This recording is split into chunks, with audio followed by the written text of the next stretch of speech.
Hello, everyone. I hope you're having a wonderful day today. I'm having a very happy day because my Blue Pachara Vanda is spiking again. Wow. I'm just so excited. You would think that, this wouldn't excite me as much since I've been growing orchids for so long. Um, I'm like a kid at Christmas. Every time I see a spike, it just makes my day. So I had to share this with you all. I thought I'd go ahead and just do an update video today on some things that are going on with my orchids that I wanted to share with you. And here is my spike on my other Vanda.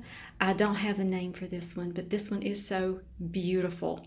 I wanted to stop here and just say thank you for all of your kind comments. You all are just such a wonderful group of people. I appreciate you all so much. I appreciate you all helping me. I like the way that you all just give advice to each other. You certainly give wonderful advice to me. I've learned a lot from you all, so thank you so much. And of course, here is Vanda Tayani Cerise. She's still in bloom. This is just such a beautiful thing. I was just thinking after my last video about, be happy and just talk to your orchids.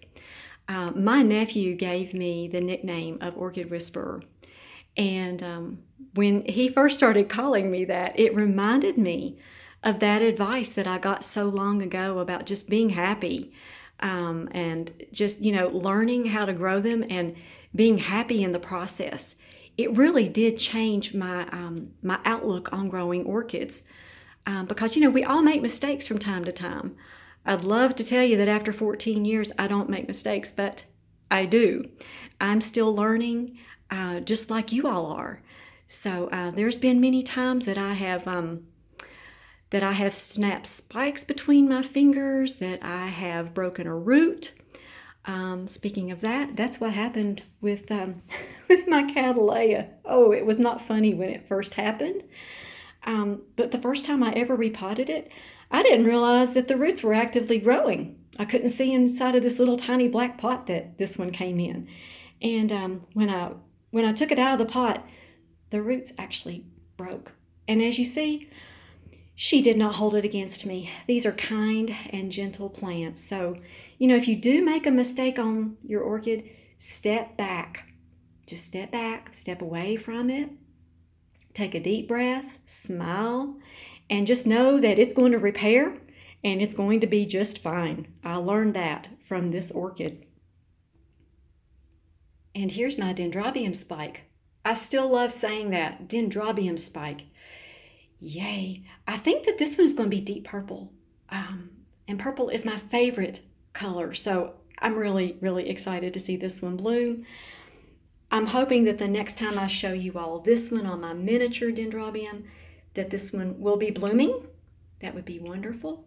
And also I've got these two spikes, this one here and this one right here.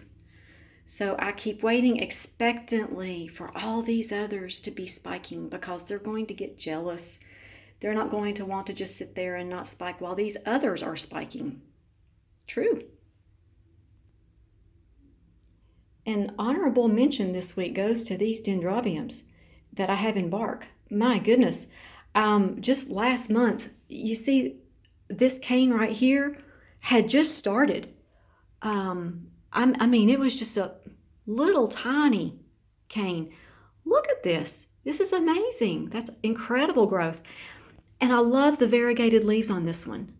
The older ones are variegated for some reason. The newer ones have not done that yet. I don't really know why.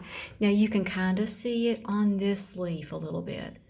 But I love variegated leaves on an orchid. Are you kidding? Oh my goodness. That's pretty just in and of itself right there.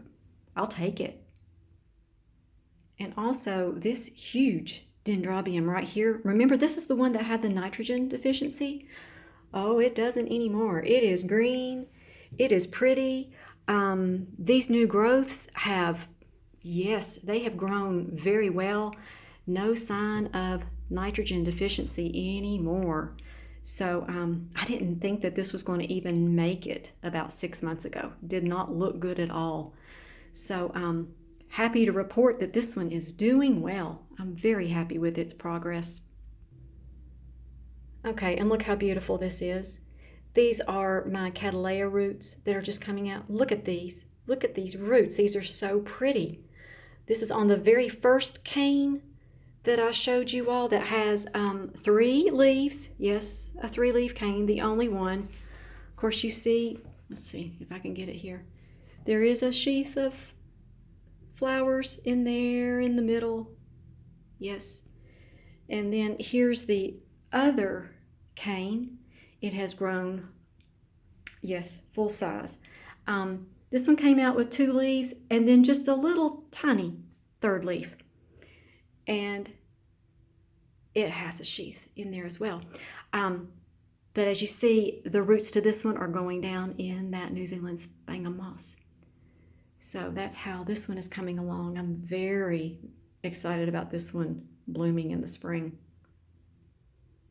And I can't show you 3 of my Vandas without showing you my Mother's Day Vanda.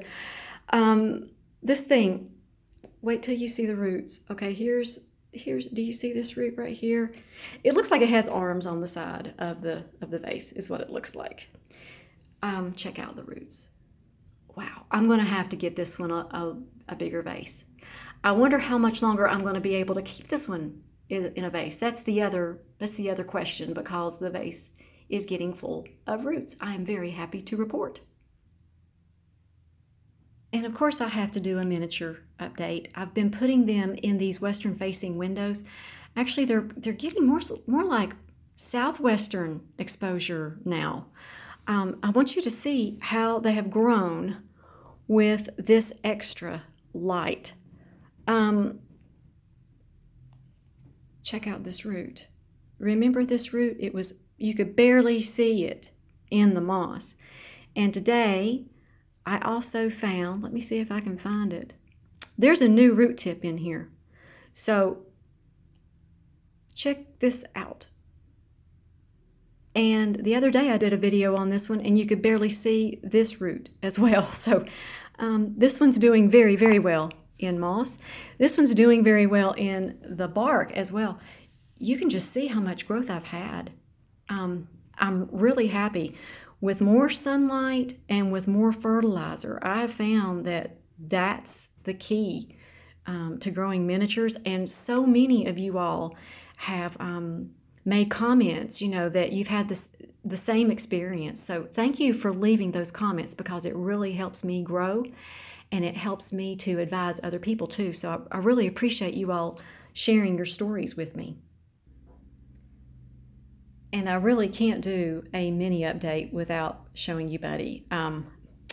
Buddy is very proud of himself. He knows he's been the star of many of my shows, and he's getting a new leaf as well. So I think, wow, that is just a picture of health. I'm just so proud of this little orchid, if you can call that a little orchid. I don't think so. I think he's all grown up now. And here is Einstein.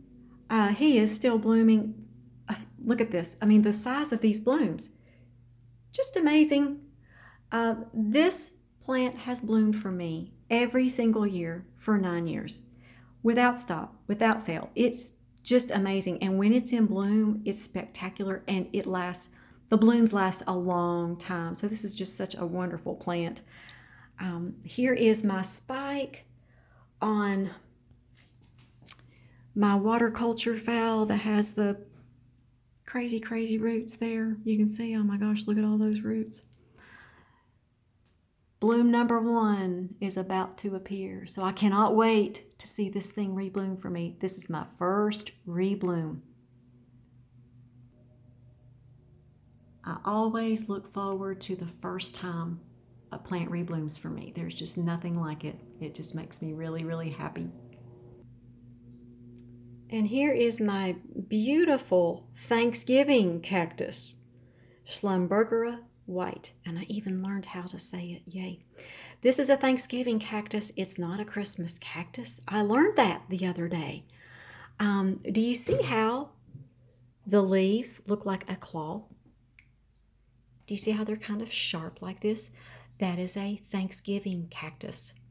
If it was rounded and tear-shaped, it would be a Christmas cactus. So now I know. I learned that from Desert Plants of Avalon. I watched a video on how to tell the difference between a Thanksgiving and a Christmas cactus. So I watched that and now I know. So it's a Thanksgiving cactus, Schlumbergera white. Now I know. This is, I don't know. These things are so beautiful when they bloom out that, I really do like placing them around my phals because look at how they just kind of complement each other. Beautiful display. I love these little I love these Thanksgiving cactus. It's going to take me a while to get used to saying Thanksgiving cactus instead of Christmas cactus. So with that pretty much, I've pretty much showed you everything that's going on with my orchids today. And I just hope you all have a wonderful day and be highly favored, deeply loved, and greatly blessed. And we'll talk to you all next time.